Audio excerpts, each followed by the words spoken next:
دوستوں، ایک تاجر اپنے اونٹوں پر سامان لاد کر جنگل سے گزر رہا تھا۔ راستے میں اس کا ایک اونٹ تھک کر بیٹھ گیا۔ تاجر نے بہت کوشش کی کہ اسے اٹھا لے، مگر اونٹ کی طاقت جواب دے چکی تھی۔ آخرکار تاجر نے اس کا سامان دوسرے اونٹوں پر لاد دیا اور بیچارے اونٹ کو جنگل میں چھوڑ کر آگے بڑھ گیا۔ تھوڑی دیر آرام کرنے کے بعد جب اونٹ کو کچھ افاقہ ہوا تو وہ اٹھا اور ادھر ادھر گھومنے لگا۔ اسی جنگل میں ایک شیر، لومڑی اور چیتا رہتے تھے۔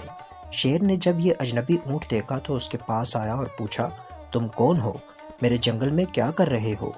اونٹ نے اپنی ساری کہانی سنا دی، کیسے لمبے سفر سے تھک کر وہ یہاں آیا ہے۔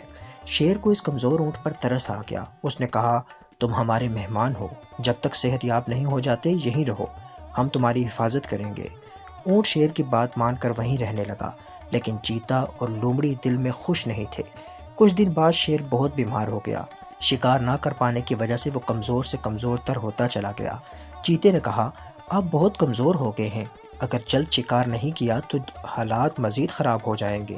شیر نے کہا، میں اب شکار نہیں کر سکتا، اگر تم کسی جانور کو میرے پاس لے آؤ تو میں اسے مار کر اپنا اور تمہارا پیٹ بھر سکتا ہوں۔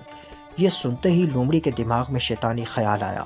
اس نے کہا، اگر آپ چاہیں تو ہم اونٹ کو یہاں لے آتے ہیں، آپ اسے کھا لیں۔ شیر غصے میں بولا، وہ ہمارا مہمان ہے، میں اس کا شکار کبھی نہیں کروں گا۔ لومڑی نے چالاکی سے کہا، اگر وہ خود کہے کہ مجھے کھا لیں تو پھر؟ شیر نے کہا، اگر وہ خود راضی ہو تو میں اسے کھا سکتا ہوں۔ یہ سنتے ہی لومڑی اور چیتا اونٹ کے پاس گئے۔ انہوں نے کہا، ہمارے بادشاہ بہت بیمار ہیں، کئی دنوں سے انہوں نے کچھ نہیں کھایا، اب ہم میں سے کسی ایک کو قربانی دینی ہوگی۔ چلو بادشاہ کے پاس چلتے ہیں اور کہتے ہیں کہ ہمیں کھا لیجئے۔ سادہ لوگ اونٹ بھی ان کے ساتھ چل پڑا۔ جب وہ شیر کے پاس پہنچے تو سب سے پہلے لومڑی بولی، مہاراج آپ مجھے کھا لیں۔ چیتا فوراً بولا، نہیں، تم بہت چھوٹی ہو، تم سے مہاراج کا پیٹ بھی نہیں بھرے گا، مہاراج آپ مجھے کھا لیجئے۔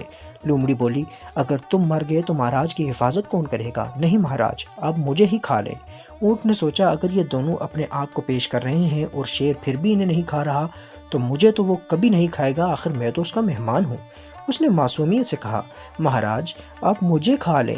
یہ کہنا تھا کہ شیر، چیتا اور لومڑی اس پر ٹوٹ پڑے۔ بیچارہ اونٹ سنبھل بھی نہیں سکا اور دیکھتے ہی دیکھتے ان کی خوراک بن گیا۔